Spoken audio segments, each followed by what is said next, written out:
দেশে ২০২৪ সালে ছাত্র জনতার অভ্যুত্থানের মুখে ক্ষমতাচ্যুত হওয়ার পর দীর্ঘ ফ্যাসিবাদী শাসনের অবসান ঘটে। ক্ষমতায় থাকাকালে ফ্যাসিস্ট ও তাদের দোসররা গড়ে তোলেন দুর্নীতির পাহাড়।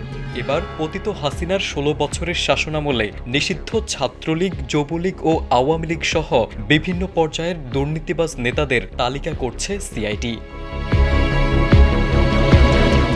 ওয়ার্ড থেকে শুরু করে কেন্দ্র পর্যন্ত আওয়ামী লীগের সুবিধাভোগী এবং আঙুল ফুলে কলাগাছ বনে যাওয়া নেতাদের বিষয়ে সারা দেশ থেকে গোয়েন্দা প্রতিবেদন সংগ্রহ করা হচ্ছে। সেই সাথে মাদক কারবার, তদবির বাণিজ্য, পদ বাণিজ্যের মাধ্যমে যারা বিপুল সম্পদের মালিক হয়েছেন তাদের তালিকা তৈরির কাজ অনেক দূর এগিয়েছে বলে জানিয়েছে সিআইডি সূত্র।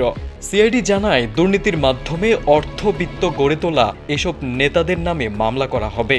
যথাযথ প্রক্রিয়া অনুযায়ী আদালতের মাধ্যমে স্থাবর ও স্থাবর সম্পত্তি ক্রোক এবং ব্যাংক হিসাব জব্দ করা হবে। সুনির্দিষ্ট তথ্যের ভিত্তিতে গ্রেফতারে অভিযান চালানো হবে। ইতিমধ্যে অনেককে আইনের আওতায় নিয়ে আসার প্রক্রিয়া শুরু হয়েছে। হাসিনা সরকারের পতনের পর আওয়ামী লীগ ও নিষিদ্ধ ছাত্রলীগের অনেক নেতাকর্মীরা আত্মগোপনে ছিলেন, কিন্তু রাজধানীসহ বিভিন্ন জায়গায় গত ২ মাস ধরে ঝটিকা মিছিল বের করে আবারও মাথাছাড়া দিয়ে উঠেছে তারা।